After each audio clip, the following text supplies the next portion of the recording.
یہ محفل تھی، صحابہ کے درمیان قرآن کی محفلیں ہوتی تھی منعقد، ہمارے یہاں گانوں کی محفلیں منعقد ہوتی ہیں، ناچ گانوں کی، ڈھول تاشے کی محفلیں منعقد ہوتی ہیں، لیکن ہم نے کبھی قرآن کی محفلیں منعقد نہیں کی، اس لیے کہ ہمیں قرآن سمجھ میں نہیں آتا، ہم نے مطلب ہی نہیں جانا، اس کو پڑھنا ہی ضروری نہیں سمجھا۔ صحابہ نماز میں ہوتے تھے تو ہچکیاں بندھ جاتی تھی قرآن کی جب تلاوت ہوتی تھی۔ آج تو قرآن سے اس طریقے سے ہمارا رشتہ ٹوٹ چکا ہے کہ اس کی طرف قدم بڑھانے کو بھی دل نہیں چاہتا۔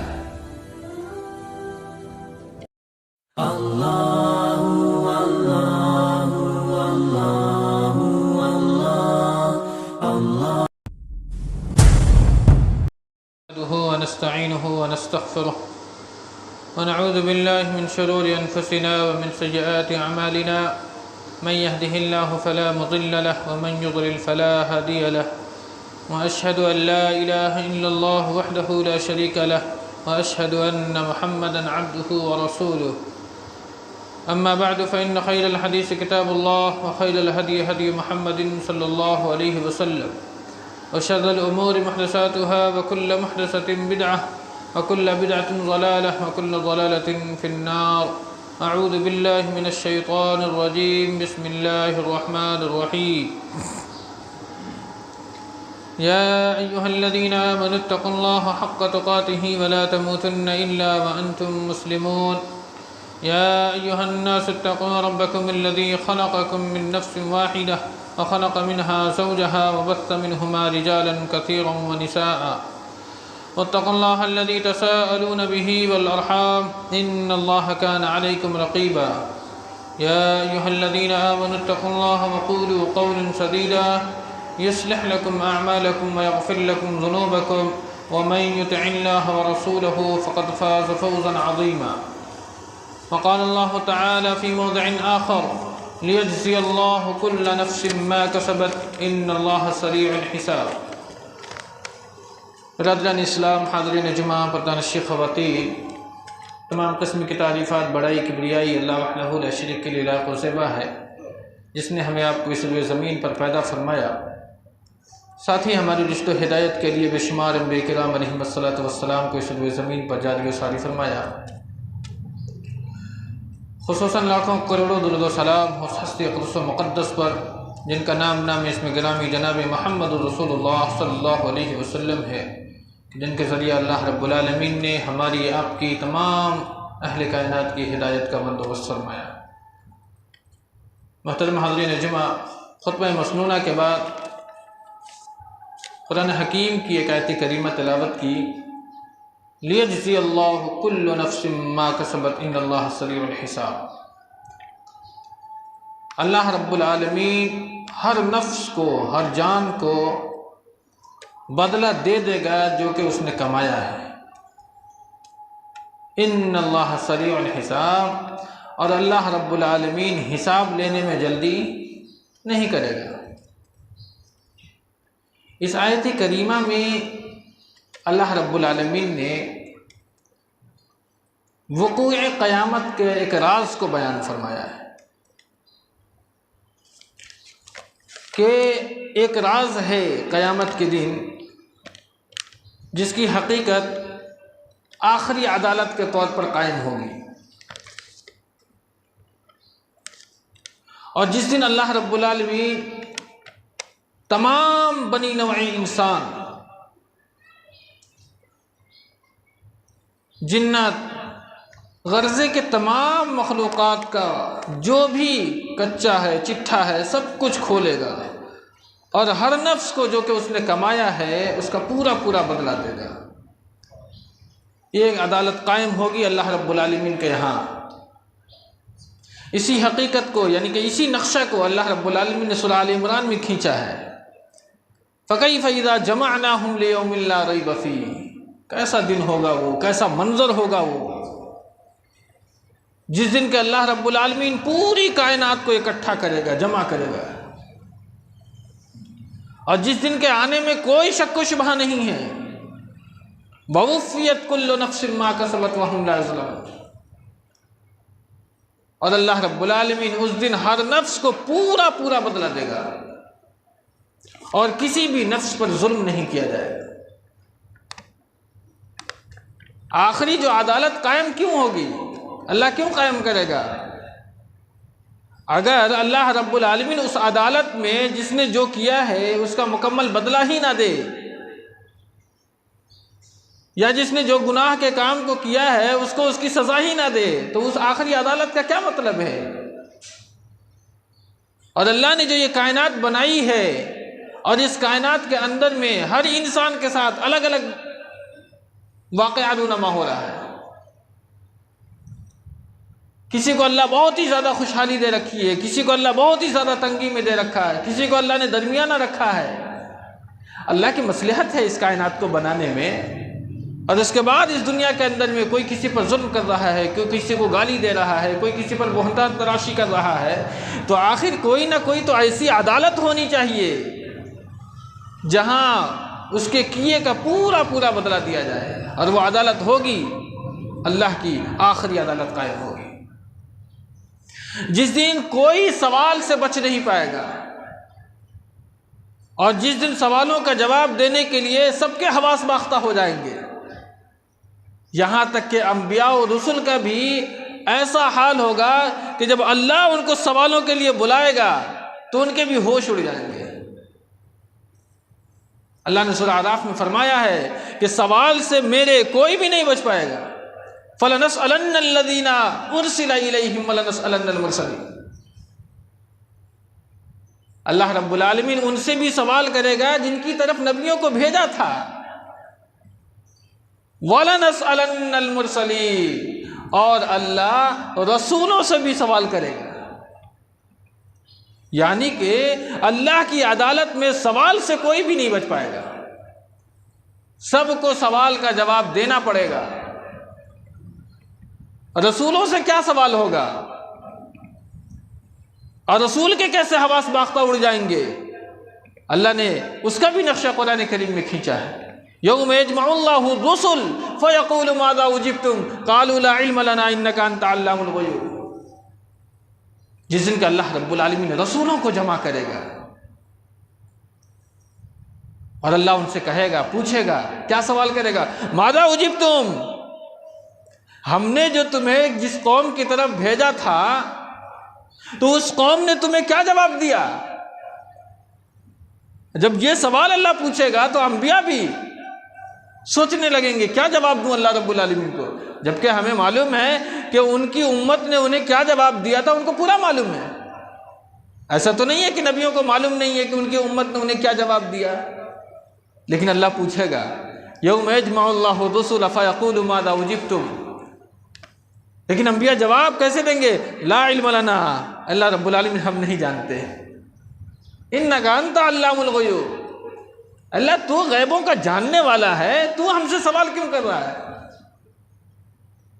اب بتائے، ایک نبی، ایک رسول جسے اللہ نے بھیجا ہے، اور نبی رسول انہیں بنایا جاتا ہے جسے اللہ اپنا محبوب سمجھتا ہے، جس کا دل اس وقت تمام لوگوں میں سب سے بہتر ہوتا ہے، اللہ اسے اپنا محبوب چنتا ہے، اور وہ محبوب سے جب سوال ہوتا ہے تو وہ یہ کہہ دیتا ہے لا علم لنا انک انت علام الغیوب، اللہ ہم کچھ نہیں جانتے، تو غیبوں کا جاننے والا ہے، تجھے خوب معلوم ہے کہ ہماری امت نے ہمیں کون سا جواب دیا تھا۔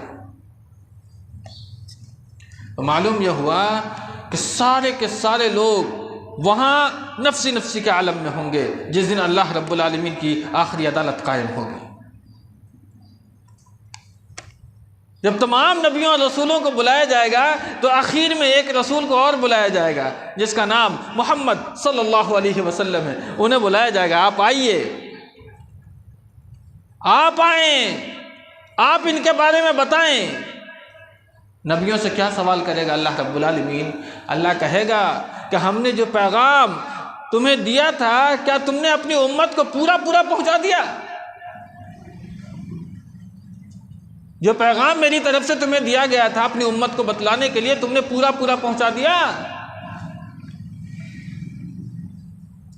نبی تو کہیں گے نا کہ ہاں اللہ رب العالمین جو بھی پیغام آپ نے ہمیں دیا ہم نے پورا کا پورا پیغام کما حقہ، بغیر کسی کمی بیشی کے ہم نے امت تک پہنچا دیا۔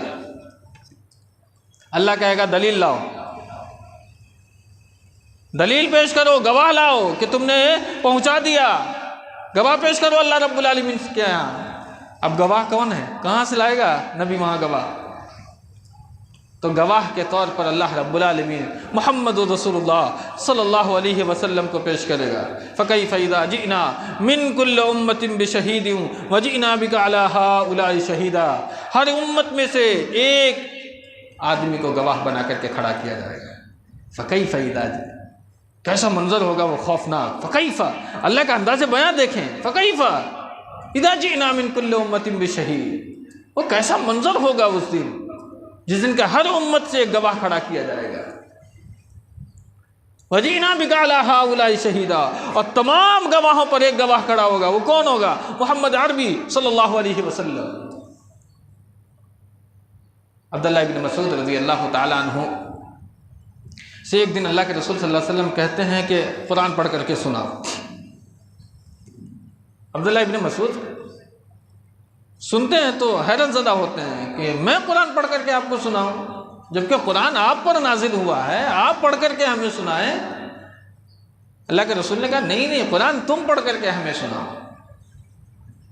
عبداللہ ابن مسعود رضی اللہ تعالی عنہ نے وہ سورہ نساء پڑھنا شروع کر دیا، اور جب اسی آیت کریمہ پر پہنچے عبداللہ ابن مسعود رضی اللہ تعالیٰ عنہ، فَكَيْفَ إِذَا جِئْنَا مِن كُلِّ أُمَّةٍ بِشَهِيدٍ وَجِئْنَا بِكَ عَلَى هَؤُلَاءِ شَهِيدًا، اللہ کے رسول نے فرمایا قط، بس کرو، بس کرو۔ اور عبداللہ ابن مسعود جب قرآن کی تلاوت کر رہے تھے تو نظریں نیچی تھی، اس لیے کہ سب سے بہترین قاری سامنے موجود ہو تو شاگرد سر اٹھا کر کے قرأت کرے گا۔ جب قرأت عبداللہ ابن مسعود کر رہے ہیں تو اپنی سر کو جھکائے ہوئے ہیں، اللہ کے رسول صلی اللہ علیہ وسلم قرأت سن رہے ہیں۔ عبداللہ ابن مسعود خود فرماتے ہیں کہ جب میں نے اپنا سر اٹھایا تو دیکھا کہ نبی کے آنکھ سے آنسو جاری ہے، اور آپ کی ریش مبارک یعنی کہ داڑھی مبارک آنسوؤں سے تر ہے۔ یہ محفل تھی، صحابہ کے درمیان قرآن کی محفلیں ہوتی تھی منعقد، ہمارے یہاں گانوں کی محفلیں منعقد ہوتی ہیں، ناچ گانوں کی، ڈھول تاشے کی محفلیں منعقد ہوتی ہیں، لیکن ہم نے کبھی قرآن کی محفلیں منعقد نہیں کی، اس لیے کہ ہمیں قرآن سمجھ میں نہیں آتا، ہم نے مطلب ہی نہیں جانا، اس کو پڑھنا ہی ضروری نہیں سمجھا۔ صحابہ نماز میں ہوتے تھے تو ہچکیاں بندھ جاتی تھی قرآن کی جب تلاوت ہوتی تھی۔ آج تو قرآن سے اس طریقے سے ہمارا رشتہ ٹوٹ چکا ہے کہ اس کی طرف قدم بڑھانے کو بھی دل نہیں چاہتا ہے۔ قرآن پڑھنے کے اندر میں لطافت کب پیدا ہوتی ہے؟ جب قرآن کو ہم سمجھتے ہیں۔ اس لیے کہا جاتا ہے کہ جتنا یاد ہو اس کا ترجمہ پڑھ لو، تاکہ تمہیں یہ تو پتہ چلے کہ ہم اللہ کے سامنے کیا پڑھ رہے ہیں، اس آیت کریمہ میں اللہ کیا بیان کر رہا ہے، اس آیت کریمہ کا مقصد کیا ہے، ہمیں تو پتہ ہونا چاہیے۔ اور نماز کے اندر میں جن دعاؤں کو ہم پڑھتے ہیں اگر معنی معلوم ہوگا تو نماز کے اندر میں خوشی اور خضوع مزید پیدا ہو جاتی ہے، اس لیے کہ ہمیں اس گہرائی کا علم ہوتا ہے۔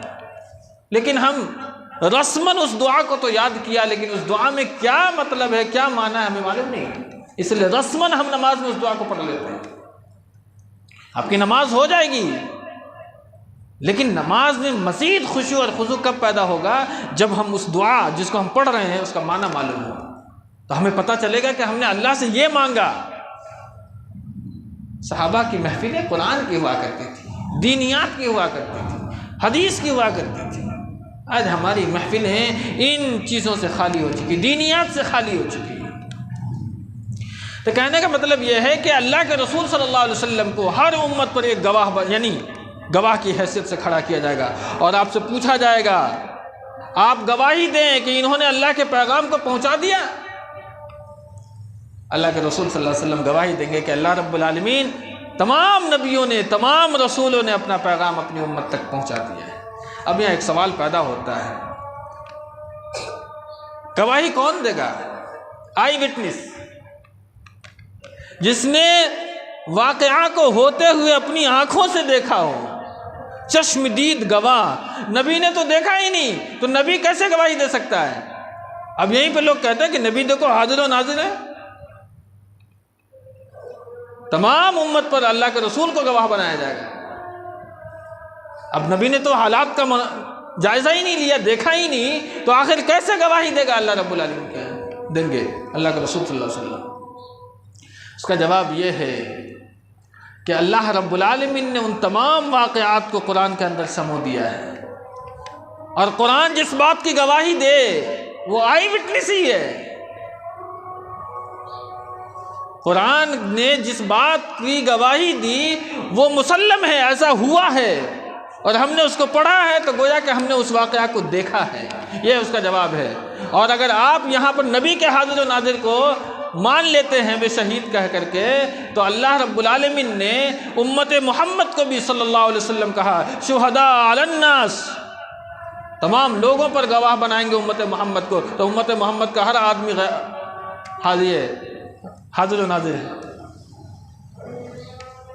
پھر امت محمدیہ کا ہر آدمی، ہر فرد حاضر و ناظر ہو گیا، پھر جھگڑا ہی ختم کر دو۔ یہ خام خیالی ہے، یہ غلط دلیلیں ہیں، اپنے موقف کو ثابت کرنے کے لیے کچھ بھی کرنے کو لوگ تیار ہوتے ہیں۔ یہاں اللہ رب العالمین نے کہا کہ ہم نے سارے واقعات کو قرآن کے اندر میں سمو دیا ہے، اور نبی کو وحی کے ذریعے سے ان تمام واقعات کا علم دیا ہے۔ اس وجہ سے اللہ رب العالمین قیامت کے دن نبی کو بحیثیت گواہ کھڑا کرے گا۔ بطور خاص ایک نبی کو اللہ بلائے گا قیامت کے دن، وہ عدالت کے بطور خاص، وہ نبی ہیں حضرت عیسیٰ علیہ السلام۔ کہا کہ بلا کے لاؤ عیسیٰ علیہ السلام کو۔ عیسیٰ علیہ السلام آئیں گے، اللہ فرمائے گا اذ قال اللہ یا عیسی ابن مریم اانت قلت للناس اتخذونی وامي الہین من دون اللہ۔ جب اللہ کہے گا اے عیسیٰ ابن مریم انت قلت للناس اتخذونی وامي الہین من دون اللہ، کہ تم نے یا تمہاری ماں نے اپنے آپ کو الہ بنا لیا۔ عیسیٰ علیہ السلام چونک جائیں گے، اللہ کیا فرما رہا ہے؟ قالوا سبحانک، اللہ تیری ذات پاک ہے، ما یکون لی ان اقول ما لیس لی بحق، اللہ رب العالمین یہ حق نہیں ہے، میں ایسا کیسے کہہ سکتا ہوں؟ عدالت عظمیٰ میں ایک رسول کی ایک نبی عیسیٰ علیہ السلام کو حاضر کیا جائے گا۔ نبیوں کی یہ حالت ہوگی، تم کہتے ہو کہ دامن پکڑ کے نکل دیں گے، کیسے نکل دو گے؟ یہ نبی کا یہ حال ہے۔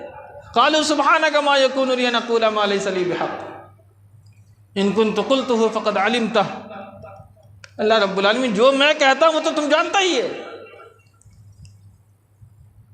ایسی کوئی بات اللہ رب العالمین ہم نے نہیں کہی ہے امت کے درمیان۔ اللہ آخر میں پوچھتا ہے، اس آیت کریمہ کا لمبا واقعہ ہے حضرت عیسیٰ علیہ السلام کا، لیکن آخر میں یہ ہے کہ حضرت عیسیٰ فرماتے ہیں کہ اللہ رب العالمین جب تک میں ان کے درمیان حاضر تھا، میں ان کا نگراں تھا، فَلَمَّا تَوَفَّيْتَنِي كُنْتَ أَنْتَ الرَّقِيبَ عَلَيْهِمْ، لیکن اللہ جب میں وفات پا گیا تو تو ان کا نگراں ہے۔ أَنْتَ عَلَىٰ كُلِّ شَيْءٍ شَهِيدٌ، تو تمام چیزوں پر گواہ ہے، تمام چیزوں کو جانتا ہے۔ إِن تُعَذِّبْهُمْ فَإِنَّهُمْ عِبَادُكَ وَإِن تَغْفِرْ لَهُمْ فَإِنَّكَ أَنْتَ الْعَزِيزُ الْحَكِيمُ، اللہ تو جسے چاہے عذاب دے دے، جسے چاہے مغفرت فرما دے، تو عزیز ہے، حکیم ہے۔ اس آیت کریمہ کے ضمن میں ایک واقعہ ہے، اللہ کے رسول صلی اللہ علیہ وسلم تہجد کی نماز میں اس آیت کریمہ پر پہنچے، ان تعذبہم فإنہم عبادک وإن تغفر لہم فإنک انت العزیز الحکیم۔ مسند احمد کی روایت ہے کہ اللہ کے رسول صلی اللہ علیہ وسلم اسی آیت کو پڑھتے پڑھتے یہاں تک کہ صبح ہو گئی، اس کے آگے کچھ پڑھا ہی نہیں اللہ کے رسول صلی اللہ علیہ وسلم۔ ان تعذبہم فإنہم عبادک وإن تغفر لہم فإنک انت العزیز الحکیم۔ اللہ رب العالمین حاکم ہے، اللہ کے فیصلے میں کسی قسم کی کوئی تبدیلی آنے والی نہیں ہے۔ عیسیٰ علیہ السلام نے یہ کہا، اللہ تو جسے چاہے اپنے بندوں کو عذاب دے سکتا ہے اور جسے چاہے چھوڑ سکتا ہے، جس کی مغفرت چاہے کر سکتا ہے، تو العزیز ہے، الحکیم ہے، تیرے فیصلے کے اندر میں کون ہے جو اپنی انگلی کھڑی کر سکتا ہے؟ کوئی نہیں کر سکتا۔ اللہ کی جب عدالت قائم ہوگی اور اللہ جب حساب و کتاب کے لیے میزان قائم کر دے گا، وہاں کسی کی نہیں چلے گی۔ تمام کے تمام کو تنہا اللہ کے سامنے حاضری دینی ہے، ہجوم کی کوئی شکل نہیں ہوگی، حساب کے لیے اکیلے پہنچنا پڑے گا اللہ کے رسول صلی اللہ علیہ وسلم کی عدالت میں۔ یہاں چاہے جتنے مجمع لگا لو، جتنی واہوائیاں لوٹ لو، لیکن اس عدالت میں اکیلے جاؤ گے۔ اللہ نے سورہ مریم میں فرمایا وَكُلُّهُمْ آتِيهِ يَوْمَ الْقِيَامَةِ فَرْدًا، تمام کے تمام کو قیامت کے دن تنہا آنا پڑے گا، اکیلے۔ اور اس دن تو بڑی عجیب انداز میں اللہ تم سے کلام کرے گا۔ کن لوگوں سے؟ ان لوگوں سے جنہوں نے اس دنیا کے اندر میں اپنے لیے سفارشی متعین کیے، جھوٹے معبود بنائے، جن کے بارے میں واسطہ گڑھا کہ یہ ہمارا وکیل ہے، یہ ہمارا جج کی حیثیت رکھتا ہے۔ اس کے لیے اللہ رب العالمین بہت عجیب انداز میں سوال کرے گا۔ اللہ نے اس سوال کا قرآن کریم میں ذکر فرمایا ہے۔ اللہ پوچھے گا وَلَقَدْ جِئْتُمُونَا فُرَادًا كَمَا خَلَقْنَاكُمْ أَوَّلَ مَرَّةٍ، اللہ پوچھے گا تنہا آ گئے؟ انداز دیکھیں اللہ کا، قرآن کی حکمت دیکھیے۔ وَلَقَدْ جِئْتُمُونَا فُرَادًا، چلے اکیلے اکیلے، کما خلقناکم اول مرہ، ایسے ہی نا جیسا کہ اکیلے پیدا ہوئے تھے، جیسا کہ ہم نے تمہیں اکیلے پیدا کیا تھا ایسے ہی اکیلے آ بھی گئے۔ وَتَرَكْتُمْ مَا خَوَّلْنَاكُمْ وَرَاءَ ظُهُورِكُمْ، اور چھوڑا ہے اپنے پیچھے جو ہم نے تمہیں عطا کیا تھا دنیا میں، چھوڑا ہے ماں باپ بھائی بہن رشتہ دار بیوی بچے گھر گاڑی بنگلہ سب کچھ چھوڑ دیا اور اکیلے چلے آئے۔ وَتَرَكْتُمْ مَا خَوَّلْنَاكُمْ وَرَاءَ ظُهُورِكُمْ، انسان کے دل کو دہلا دینے کے لیے آیت کریمہ کافی ہے۔ اللہ کس طریقے سے سوال کرے گا تمہیں قیامت کے دن؟ اکیلے چلے آئے، وَتَرَكْتُمْ مَا خَوَّلْنَاكُمْ وَرَاءَ ظُهُورِكُمْ، اور سب چیز اپنے پیچھے چھوڑ کر کے چلے آئے۔ وَمَا نَرَىٰ مَعَكُمْ شُفَعَاءَكُمُ الَّذِينَ زَعَمْتُمْ أَنَّهُمْ فِيكُمْ شُرَكَاءُ، اللہ پوچھے گا وہ نہیں دکھ رہے ہیں، ہم انہیں نہیں دیکھ پا رہے ہیں۔ کنہیں؟ ارے انہیں ہی جنہیں تم دنیا کے اندر میں یہ کہہ رہے تھے کہ قیامت کے دن یہ ہمارے سفارشی بنیں گے، اللہ کے سامنے میں وکیل کی حیثیت سے کھڑا ہوگا وہ آدمی، کہاں ہے؟ نہیں دکھ رہا ہے۔ وَمَا نَرَىٰ مَعَكُمْ شُفَعَاءَكُمُ الَّذِينَ زَعَمْتُمْ أَنَّهُمْ فِيكُمْ شُرَكَاءُ، کہاں ہے وہ لوگ؟ دکھاؤ تھوڑا دکھاؤ، کہاں ہے وہ لوگ؟ کیا انداز ہے اللہ کا قرآن کریم میں۔ لَقَدْ تَقَطَّعَ بَيْنَكُمْ وَضَلَّ عَنْكُمْ مَا كُنْتُمْ تَزْعُمُونَ، سب نے چھوڑ دیا، سب نے تم سے اپنا رشتہ کاٹ لیا، اور تم فالتو میں دنیا کے اندر میں یہ گمان کرتے رہ گئے کہ یہ لوگ تمہارا کام دے گا قیامت کے دن۔ یہاں نبیوں کی رسولوں کی ہچکیاں بند ہو گئیں اور تم انہیں سمجھتے رہے کہ یہ تمہارے سفارشی بن جائیں گے۔ اللہ اکبر، کیا نقشہ کھینچا اللہ رب العالمین نے۔ اگر لوگ قرآن حکیم کو پڑھنا شروع کر دیں تو جتنے ان باباؤں کے چکر میں لوگ پڑے ہوئے ہیں سب اپنا ہاتھ ان سے کھینچ لیں گے۔ کس طریقے سے اللہ نے سوال کیا، وَمَا نَرَىٰ مَعَكُمْ شُفَعَاءَكُمُ الَّذِينَ زَعَمْتُمْ، نہیں دیکھ پا رہے ہیں ہم ان کو، کہاں ہیں وہ لوگ جنہیں تم دنیا میں اپنا سفارشی بنا کر گھوم رہے تھے۔ معلوم ہوتا ہے کہ قیامت کے دن اللہ کی عدالت جو قائم ہوگی حساب اکیلے ہی دینا پڑے گا۔ یہاں دنیا میں عدالت ہوتی ہے نا تو مجرم کھڑا ہوتا ہے، اس کا ایک وکیل ہوتا ہے، اور وکیل بحث کرتا رہتا ہے، جج کو کہتا ہے point to be noted your order, point کیا جائے، اس کو نوٹ کیجئے جج صاحب۔ اللہ کیا کوئی نہیں ہوگا پوائنٹ ٹو بی نوٹڈ، اللہ کو سارے نوٹ معلوم ہیں۔ وہاں کوئی بھی تمہارے لیے وکیل بن کر کے کھڑا نہیں ہوگا کہ اللہ اس کے پوائنٹ کو نوٹ کیا جائے۔ اللہ سارے پوائنٹ کو جانتا ہے، تمہارے اچھے بھی اور تمہارے برے بھی۔ وہاں کسی نوٹ کی ضرورت نہیں ہوگی اللہ رب العالمین کے ہاں۔ نبی جب سوال سے نہیں بچا تو امت کا کوئی بھی فرد سوال سے نہیں بچ سکتا ہے۔ اس لیے اس دنیا کے اندر میں پیپر آؤٹ ہو چکا ہے، سوالات دے دیے گئے ہیں، تیاری کر لو۔ یہ دنیا دارالامتحان ہے، اللہ نے پرچہ آؤٹ کر دیا ہے، سوال بھی بتلا دیے ہیں کہ یہ سوال ہو جائے گا، تیاری کر لو۔ اسی لیے کہ اسی دنیا میں تمہاری تیاری کردہ چیز ہی تمہیں وہاں بچا سکتی ہے، باقی کوئی بھی شے تمہارے وہاں کام آنے والی نہیں ہے، کوئی بھی شے کام آنے والی نہیں۔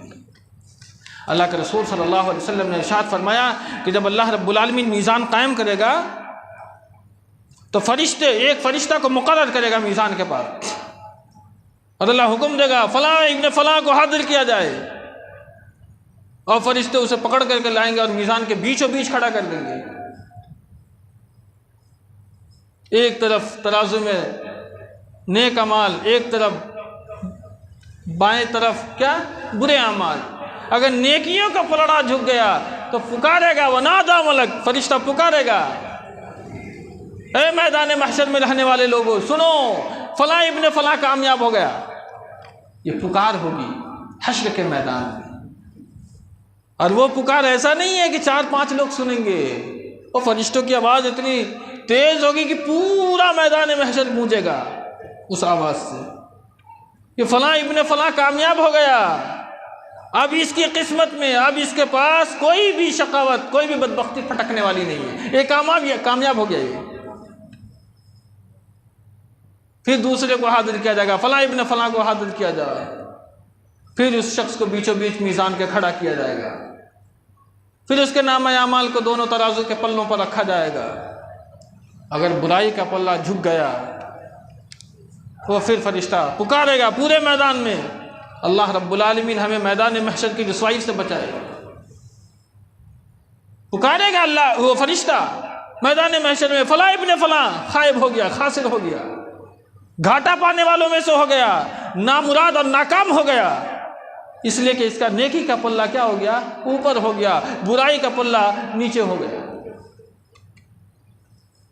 اس سلسلے میں ایک بزرگ کا واقعہ نقل کیا جاتا ہے کہ ایک بزرگ بوڑھا آدمی مارکیٹ میں اپنے دور کا سکہ لے کر کے چلا جاتا ہے سامان خریدنے کے لیے،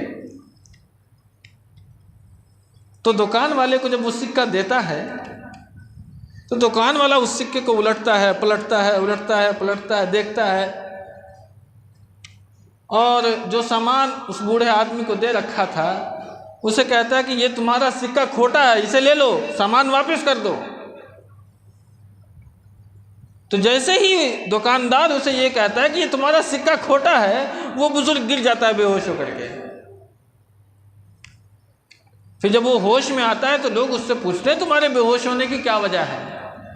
بڑا عجیب جواب دیتا ہے وہ بوڑھا، تاکہ دنیا میں اس دکاندار نے ہم سے یہ کہا کہ یہ سکہ تمہارا کھوٹا ہے، تمہیں سامان نہیں ملے گا، تو اس دنیا میں ہم دوسرا سکہ تو لا سکتے ہیں، لیکن حشر کے میدان میں اللہ کی اس عدالت میں جب ہمیں یہ کہہ دیا جائے گا کہ تمہارا اعمال کھوٹا تھا، وہاں اعمال نامہ کہاں ڈھونڈنے جائیں گے؟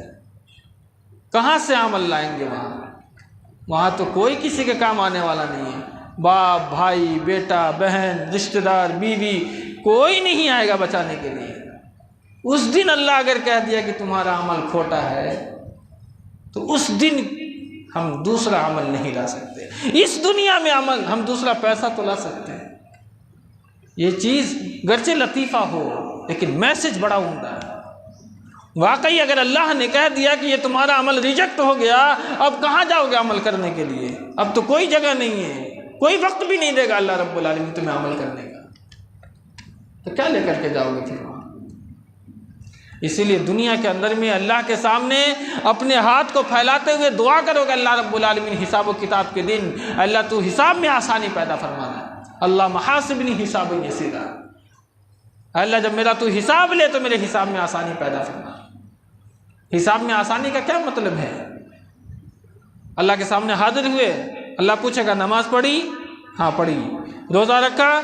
ہاں رکھا۔ زکوٰۃ دی؟ دی۔ حج کیا؟ کیا۔ نیکی کے کچھ عمل کیے؟ ٹھیک ہے جاؤ، یہ ہے آسان حساب۔ لیکن اللہ نے پوچھا نماز پڑھی؟ جی پڑھی۔ کیسے پڑھی؟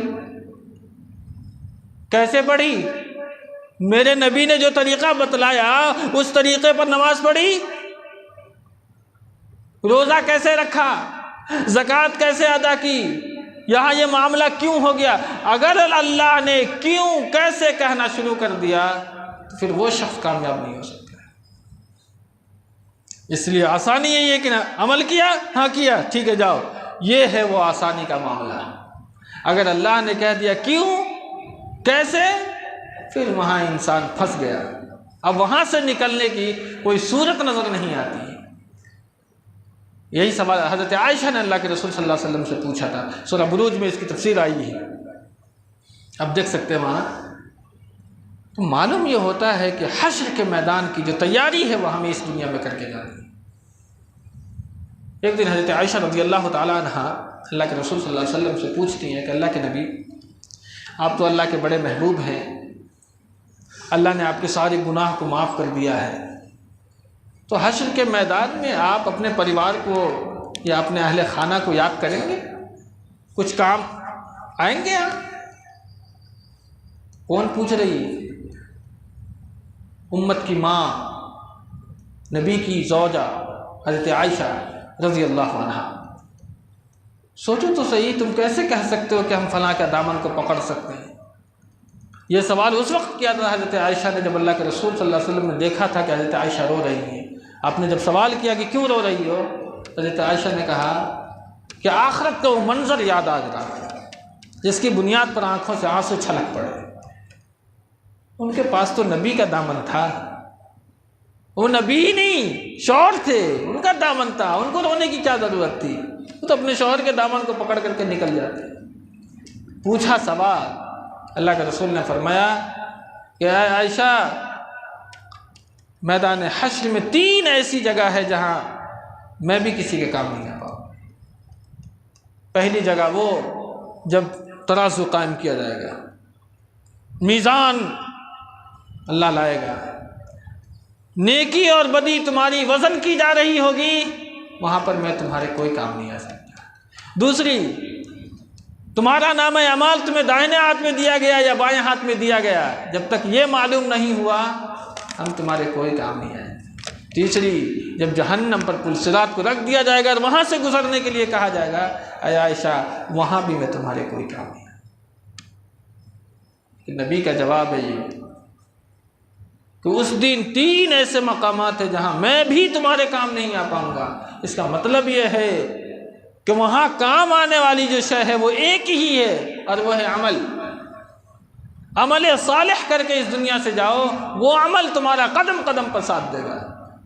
قبر میں جب جاؤ گے، جب تمہیں رکھ دیا جائے گا قبر کے اندر، تو سارے رشتہ دار تمہارے چلے آئیں گے چھوڑ کر کے، وہ اندھیر کوٹھری کے اندر میں منومن مٹی میں۔ جب تمہاری آنکھ کھلے گی، چاروں طرف اندھیرا ہی اندھیرا دکھے گا، کوئی نہیں دکھے گا تمہیں۔ تو وہ جو عمل صالح ہے نا، وہ تمہیں کہے گا گھبراؤ نہیں، گھبراؤ نہیں، اس اندھیری کوٹھری میں روشنی کا کام میں کروں گا۔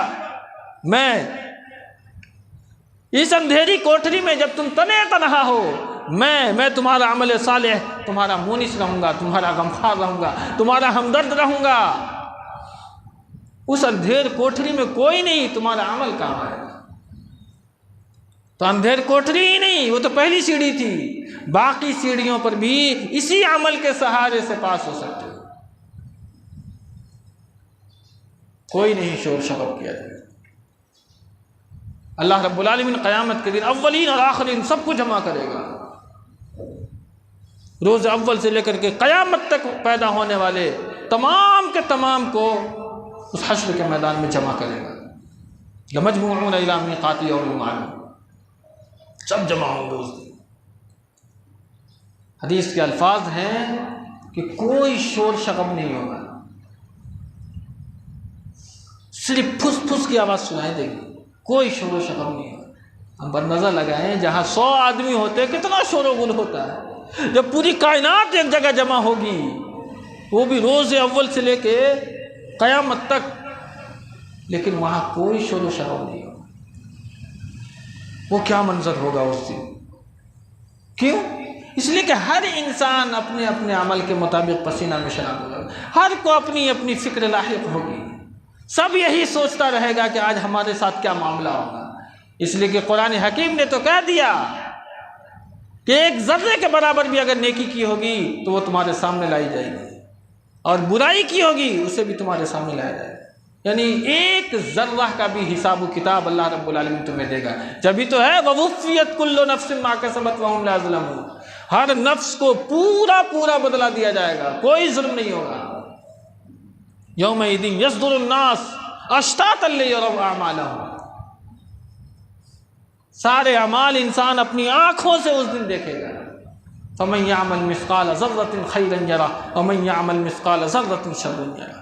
اس سے بھی واضح انداز میں اللہ نے فرمایا ہے، ذرہ کو بھی سمجھایا اللہ نے، وَنَضَعُ الْمَوَازِينَ الْقِسْطَ لِيَوْمِ الْقِيَامَةِ فَلَا تُظْلَمُ نَفْسٌ شَيْئًا وَإِنْ كَانَ مِثْقَالَ حَبَّةٍ مِّنْ خَرْدَلٍ۔ خردل کہتے ہیں رائی کو، رائی کے دانے کے برابر بھی اگر تم نے نیکی کا کام کیا ہے اس کا بھی بدلہ اللہ تمہیں دے گا، اور رائی کے دانے کے برابر بھی اگر برائی کی ہے اس کا بھی اللہ رب العالمین تمہیں سزا دے گا۔ یہ ہے اللہ رب العالمین کی اس عدالت سے اپنے آپ کو بچانے کے لیے اس دنیا کے اندر میں عمل کی تیاری کرو۔ بنی آدم کے پاؤں اس وقت تک نہیں آگے بڑھ سکتے ہیں جب تک کہ انسان 5 سوالوں کے جواب اللہ کو سامنے نہیں دے دے گا۔ یہ ہے وہ آخری بات جو میں کہہ کر کے ختم کرتا ہوں اپنی بات۔ اللہ پوچھے گا، بنی آدم کے قدم ہل نہیں سکتے ہیں جب تک کہ 5 سوالوں کے جواب نہ دیں۔ پہلا سوال ہوگا، ہم نے جوانی دی تھی، زندگی دی تھی، کہاں گزاری؟ حساب دے پاؤ گے؟ 70 سال 80 سال کی زندگی تھی، ہم نے دی تھی تمہیں، کہاں گزاری؟ دوسری، جوانی دی تھی، کہاں گزاری؟ عیاشیوں میں یا اللہ کے دین کی سربلندی میں؟ کہاں گزاری جوانی؟ مال کہاں سے کمایا؟ حرام سے؟ حلال سے؟ کہاں سے کمایا؟ کہاں خرچ کیا؟ اللہ کے کاموں میں یا شیطانوں کے کاموں میں؟ کہاں خرچ کیا؟ اور 5واں سوال، ہم نے جو تمہیں علم دیا تھا اپنے علم کے مطابق کتنا عمل کیا؟ یہ 5 سوال ہیں، یہ جب تک 5 سوال کے جواب بنی آدم نہیں دے گا اپنا قدم نہیں ہلا سکتا ہے اللہ کے۔ اور یہ 5 سوال کا جواب دینے کے لیے اللہ رب العالمین کے یہاں تمہیں پوری زندگی اللہ اور اس کے رسول کے احکامات کے مطابق زندگی گزارنی ہوگی، جب جا کر کے یہ 5 سوال کے جواب ہم اللہ کے سامنے دے سکتے ہیں۔ اللہ رب العالمین سے دعا ہے اللہ رب العالمین ہمیں کتاب و سنت پر عمل کی توفیق بخشے، اور حشر کے میدان میں جو سوالات ہوں گے اللہ ہمیں اسی دنیا کے اندر ان سوالات کے جواب کو حل کرنے کی توفیق عطا فرمائے۔ آمین۔ وآخر دعوانا الحمدللہ رب العالمین۔